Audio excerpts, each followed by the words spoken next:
皆さんこんにちは。ジャパニーズポッドキャスト with 花へお越しくださりありがとうございます。このポッドキャストは日本語を勉強中の方へ向けたポッドキャストで、日本の文化やニュース、また私の個人的な体験だったり経験など様々なことを日本語でお送りしています。皆さん最近は元気にお過ごしでしょうか？今回のテーマは超高齢社会の日本です。ちょっと暗めのテーマですよね。ではなぜ今回このテーマにしようと思ったのかですが、理由が2つあります。1つ目はそれについて話してほしいというリクエストをいただいたからです。そして2つ目は私自身日本に住んでいて、日本って本当に高齢化しているなと感じるからです。そして海外旅行に行った時に子供多いなって思うことが何回かありました。ってことは普段どれだけ街で子供を見る機会が少ないかっていうのがわかるかと思います。私が住んでいるエリアは子供が多いエリアではないので、見る機会が少ないっていうのはもちろんあると思うんですけど、圧倒的に昔よりは減っているなと思います。実際に自分でも感じるからこそ興味深いテーマだなと思ったので、今回はこの超高齢社会の日本をテーマに選びました。日本人の高齢者の割合とか、なぜ日本が深刻な少子高齢社会になったのかについてお話ししていきます。まず、日本の人口は今どのくらいなのかというと、今は約1億2260万人で、世界では12番目に多い国です。この数字から見てもわかる通り、日本は決して人口が少ないわけではないんですが、問題なのは高齢者が多くて子供が少ないということです。まずタイトルの超高齢社会っていうのは、人口の 21% が65歳以上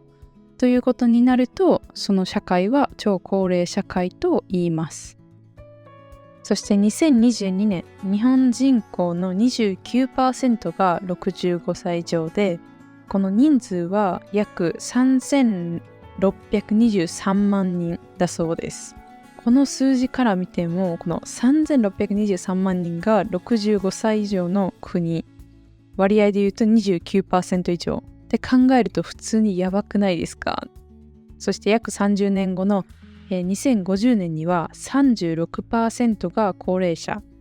つまり 36% が65歳以上になると予測されています。もうこの数字から見ても本当に日本って高齢化した社会なんだなっていうのがわかるかと思うんですけど、じゃあ日本の人口のピークはいつかなんですが、日本の人口がピークに達したのは2008年です。ピークっていうのは日本の人口が一番多かった時は2008年で、この時は1億2800万人ぐらいいました。なんですが、そこからずっと少子高齢化で人口が減少し続けていっています。2008年の時一番人口が多かったってことは、別にそんなに前じゃなくないっていう感じなんですけど、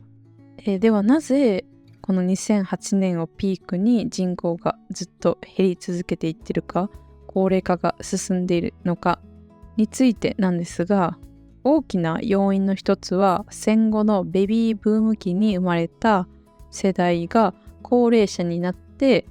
皆さん長生きしているからです。これは医療技術が進歩して病気になっても治療できて、長生きすることができるので、高齢者の数はどんどん増えていっているということになります。日本の平均寿命は男性で約81歳、女性で87歳と世界でもトップクラスです。なので、この2008年まで人口が増え続けていた理由は、決して子供の生まれる数がどんどん増えていったからではなく、もうすでに生まれている人、今生きている人が皆さんどんどん長生きするようになっていってて、死ぬ人が少なくて人口が増えていっていたということになります。なので毎年生まれる子供の数はもうずっと減っていってました。じゃあなぜ日本人は子供を産まなくなってきているのか。要因はいくつかあります。昔の日本社会というか、多くの国でこのような固定概念はあったかもしれないんですけど、女性は若く早く結婚して家で子供を育てるのが仕事みたいな固定概念というか文化というか、そういうのが日本にはあって、多くの女性は20代前半とかでもうみんな結婚して、そして働いていたとしても結婚したら仕事を辞めて子育てに専念して、一人の女性が2人3人4人とかたくさん子供を産んで育てるっていうのが一般的でした。ですが今では女性も働いていて、20代の間は仕事に集中してとか、なので1人目の子供を産む年齢がまず遅くなっていってるっていうのと、あと例えば30歳で1人目を産んだとしたら、年齢的に次2人目3人目っていうのが難しくなってきてますよね。こういったのが生まれる子供の数が減っている一つの要因だと言えます。その次は育休。子供が生まれたばかりの時に取る長期休暇なんですけど、これがとても取りづらい社会だからかなと思います。子供を育てる環境が他の例えば先進国とかに比べると整っていないかなと思います。これは一概にも日本全体がとか全ての会社がこうとかっていうわけではないんですけど、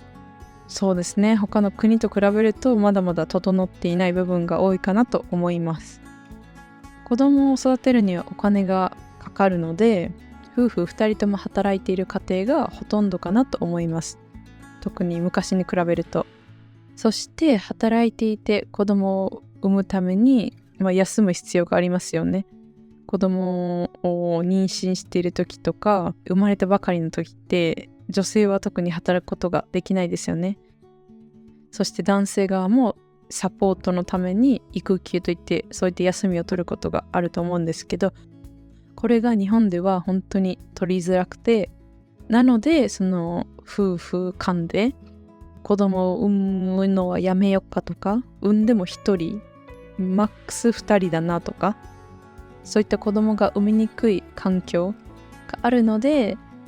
そうですね、子供をどんどん産んで育てるとかっていうマインドとかがないかなと思います。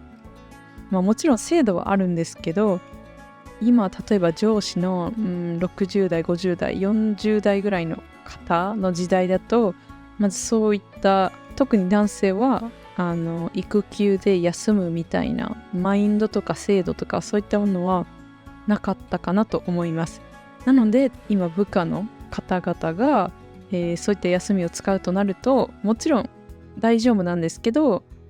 その育休から戻ってきた時にあまり仕事がもらえないとか、やりたいことをやらせてもらえないとか、白い目で見られるみたいな人間関係がうまくいかなくなってしまったり、上司の人もなんでそんなんで休むねん、俺らの時代は子育てもしつつずっと働いて頑張ったけどなみたいな、そういったマインドがまだまだ残っているかなと思います。そういった休みが取りづらいとかっていう会社は日本ではブラック企業って言うんですけど、日本はまだまだこういったブラック企業、休みを取らせてもらえない、取りづらい、取ったら取ったで嫌がらせじゃないですけどめっちゃ態度が変わるみたいな、そういった会社がまだまだ多いので、全ての人に平等にこういった子育てができる環境が与えられているかというとそうではないかなと思います。あとは街でも赤ちゃんが泣いていたりするとうるさみたいな、そんな感じで捉える方もいるかなと思います。よく聞くのは海外旅行行ったり海外に長期滞在した子育て中の方々は海外の方が赤ちゃんとか子供に対してもっとウェルカムだし、どこに行っても子供が遊べる場とかそういった制度も整えられているのでめちゃめちゃ良かったみたいなのを聞いたことがあります。あと日本って保守的というか外国人とか移民を多く受け入れてきた国ではないので、外から人が入ってきて日本に定住して子供を産んでとかっていうのも、ほとんどないので、そういった移民から日本の人口増加につながるみたいなのもないかなと思います。海外からの移民を日本の政府が受け入れてない、全然、そういった制度を受け入れてないというか、ビザが発行されにくいかなと思うんですけど、あと英語もあまり通じないっていうのと、あと、日本ってパスポートを2つ持ってないんですよ。二重国籍というのがダメで、そういったいろんな要因から、移民で日本の人口を増やしていくっていうのもあんまりないかなと思います。二重国籍がダメっていうのは、例えば日本人と外国人の方が結婚して子供が生まれますよね。じゃあその子供は、二重国籍 OK な国だったら、日本とその相手の方のパスポートどっちも持てると思うんですけど、日本だとその子供は20歳になった時、例外とかもあるんですけど、大体多分20歳になった時、大人になった時にどのパスポートを、持つか、自分は何人ですっていうのを定義しないといけなくて、日本を選ぶんだったら他の国籍は捨てないとダメで、他の国籍を選ぶんだったら日本のパスポートは捨てないといけない、破棄しないといけないっていう理由があるので、たくさん多くの壁があるかなと思います。今回は超高齢化社会の日本についてお話ししました。ちょっと難しい単語が出てきたり、暗いニュースでハッピーになる、楽しくなる、明るくなるようなテーマではなかったですが、何かここから学べて日本語のリスニングの練習になっていればなと思います。旅行で皆さんが観光に東京に行くとか大阪の中心に行くっていうだけだと、そんな高齢化社会だみたいなのはあんまり感じないかもしれないんですけど、ちょっと田舎に行くとおじいちゃんとおばあちゃんしかいないみたいな状況、そういった街がたくさんあるので、人口減少って本当に今すぐ何か政策とかができて、はいすぐ解決できますよみたいなものではないので、本当に長期的な目線で対策していってほしいなって思います。その自分の生まれ育った国がどんどん老いていくっていうのは、もちろん見てて体感していていいものではないので、これが改善していけばいいなと思います。今回はここまでになります。最後まで聞いてくださりありがとうございました。ではまた次のポッドキャストでお会いしましょう。それでは。